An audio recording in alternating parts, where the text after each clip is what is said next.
Here we go on the second video, and now we're going to be focusing on dividing, right? This idea of turning a division problem into a multiplication problem. So I'm gonna give you an example, and hopefully this makes sense, right? So let's say we have $4, right? And basically I'm asking you, this is 0.25. Basically I'm asking you, if you have $4, but they're all in a bag of quarters, how many do you have? Well, that has to be 16, right?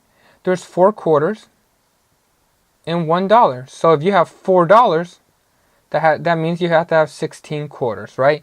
And so that's why it makes sense that when we divide 4 by 0.25, right? Even though it looks like maybe it will get smaller, no, it's in fact going to get larger because we have more of this 0.25 than we do of dollars, right? We have way more quarters than the dollar bills.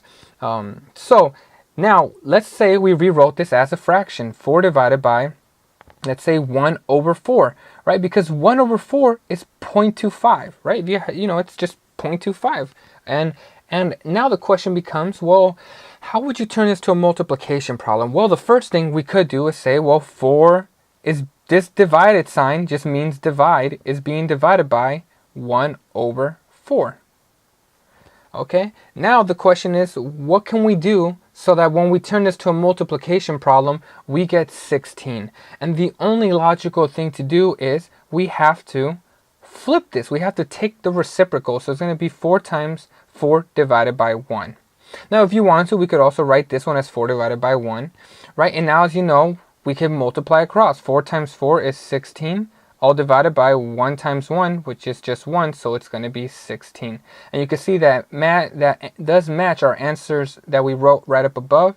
And so whenever we have a division problem such as this, or something like this, right, we can turn it into a division problem like this.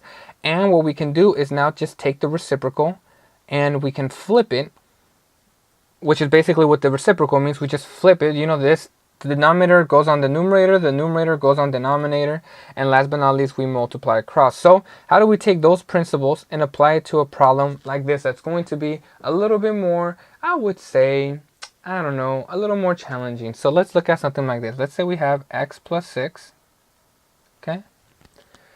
We have x plus 6, and we have, let me think here. I'm trying to think of a nice problem for us to work on. X squared minus 36. Okay. Over here, let's go ahead and do x plus 2.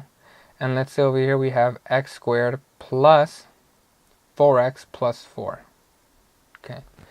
So here we have this division problem that seems a little rather challenging, and we're not sure how to maybe go about approaching this, right? And so maybe the first thing for us to do before we do any factoring is to just turn it into a multiplication problem. Again, like over here, when we had this division problem, all we did was just flip the top and the bottom to get this expression over here. So if you want to, we could do it that way. It's up to you, honestly, to decide. Some people prefer to factor and turn everything into factor form first, and some other people prefer to turn it to multiplication. We'll just do the multiplication. So we turn this, well, this has to go on the denominator and this has to go on the numerator. So let's just go ahead and rewrite it as x squared plus 4x plus 4, all divided by x squared minus 36.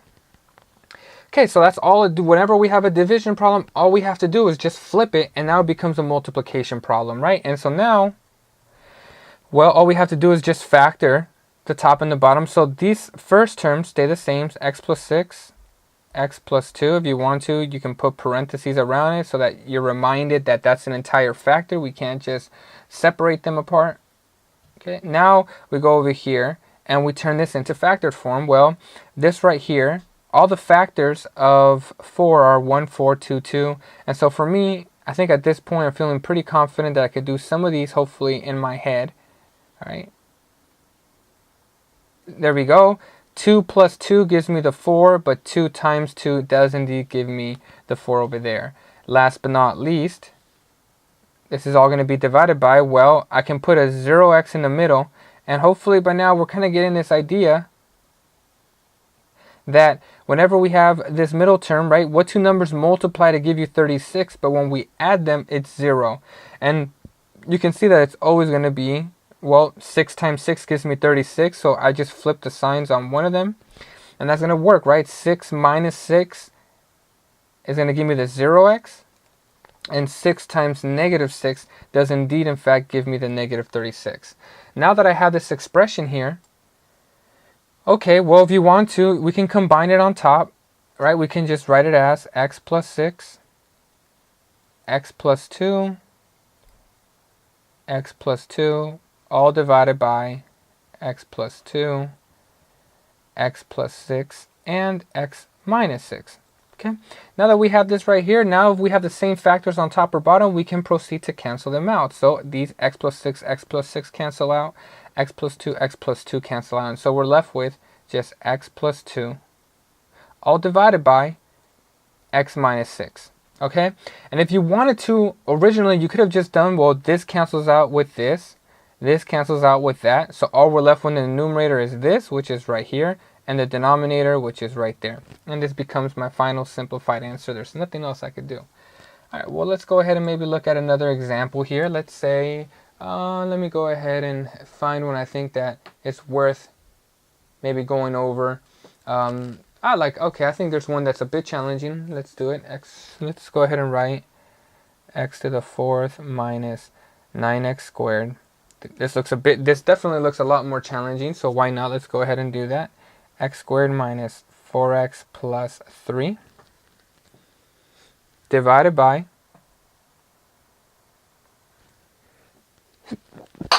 oh, sorry, I had a sneeze there.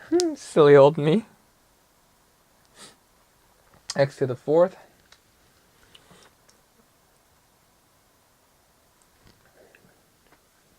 to the 3rd minus 8x squared, all divided by x squared minus 16. Okay, so again, when we're doing a problem that is division, maybe the first thing you like to do is just turn it straight into a multiplication problem, right? So let's just go ahead and write this as x to the 4th minus 9x squared, all divided by x squared minus 4x plus 3, multiplied by x to the 4th plus 2x to the 3rd minus 8x squared. Oops, sorry. I forgot to flip it. I'm so silly. Okay, multiplied by, now we take the reciprocal, right? To turn this into a multiplication problem, again, you can't forget this goes on the numerator and this goes on the denominator. So this is going to be x squared minus 16 all divided by x to the 4th plus 2x to the 3rd minus 8x squared. Okay, there we go. We turned it. The biggest hurdle is just turn it to a multiplication problem, and now we just proceed like we've done in the other videos. So one of the things that makes this problem uniquely different is that we have this x to the 4th and x to the 4th, right? And we were usually just dealing with problems that look like this right here and this right here, which were quadratic. So the great news is, because if we look here, this term has x to the 4th and this term has x squared. Well, we can factor out, just like, remember we had this problem here, we had 4x plus 20. Well, when we went to factor that out, right, we got 4x plus 5, okay? Because 4 times x is 4x and 4 times 5 is 20. So what that basically means is we're going to do the same thing, except instead of with like a 4 here, we're going to do it with the lowest term, which is x squared that's available there. So now what we're going to do is continue going and doing that. So basically what that is going to look like is we're going to get x squared. Over here, I'm going to put parentheses. Okay, so we have x to the 4th minus 9x squared. Essentially, what we're trying to do is pull out an x squared, right? Because this is the lowest number of x's that's on that term there. And so what we want to do is pull it out. And so the question becomes, right, what can we do to this times this, is going to give me this term right here. And so if you want to, what you can essentially do is divide out x squared to both sides, so you can see how that looks like. Well, x to the 4th divided by x squared, sorry, that looks bad, it's just going to be x squared. And this cancels out, we get minus 9. Okay, So x squared times x squared does indeed give me x to the fourth, and x squared times negative 9 does indeed give me negative 9x squared. So this is going to be x squared minus 9. Okay, I'm going to factor the bottom. The bottom is going to be x minus 3, x minus 1. Negative 3 plus negative 1 is negative 4. Negative 3 times negative 1 is going to give me positive 3. All right, now let's go ahead and go over here.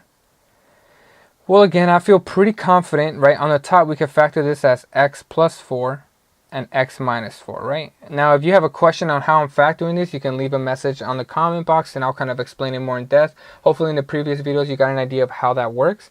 Again, 4 minus 4 gives me 0 because there's no x in the middle term. And 4 times negative 4 does in fact give me negative 16. All right, now to factor this bottom part, again, maybe if it's helpful, I'll write it out over here. X to the fourth plus 2x to the third minus 8x squared. Okay. Now I'll look at the very lowest term, which is x squared, and that's probably what we're going to have to pull out. So we should get x squared, right? So I'm going to get x squared and parentheses around here. Now x squared times this first term should give me that x to the fourth. So that's going to be x squared plus, and then x squared times this should give me the 2x to the third, right? So that's got to be 2x. And last but not least, the last term is going to be minus 8. Okay, now that we got this problem right here, okay, now we're almost done here, but we're going to rewrite everything and factor out the bottom. So we have x squared minus 9. Well, before we proceed, let's go ahead and factor out the top. We have x squared, and we're also going to now be able to, now that we pulled that out, we can see, well, this right here is just going to be x plus 3, x minus 3, and on the bottom we have x minus 3 and x minus 1. Over here we have x plus 4, x minus 4, all divided by x squared. And now we can factor this out right here. And we're going to get this right here. Now, I'll write all the factors of a. Maybe this one is one that I'd like to maybe go over, which is 2 and 4. And so I can now see that if I do negative 2 plus 4, I will definitely satisfy this in here. And so we'll do x minus 2, x plus 4. Okay, so now that I have this expression here, now we can go ahead, now that everything's fully in factored form, I can now look and see if I can multiply anything. Well, we have this x minus 3 here, and we have this x minus 3 here. That's going to cancel. I have an x plus 4 and an x plus 4 here to cancel out. And I look around and we have this x squared and x squared, which will cancel out. All right, so all that's going to be left in the numerator is going to be x plus 3 and x minus 4. So x plus 3, x minus 4, all divided by x minus 1 and x minus 2. Okay. Now if you want to, you can basically just use a distributive property and distribute this out to get x squared minus 1x minus 12, all divided by x squared minus 3x plus 2. And again, this is going to be my final answer right there. So you can see that problem was a little more challenging and took a little bit more work, but hopefully we feel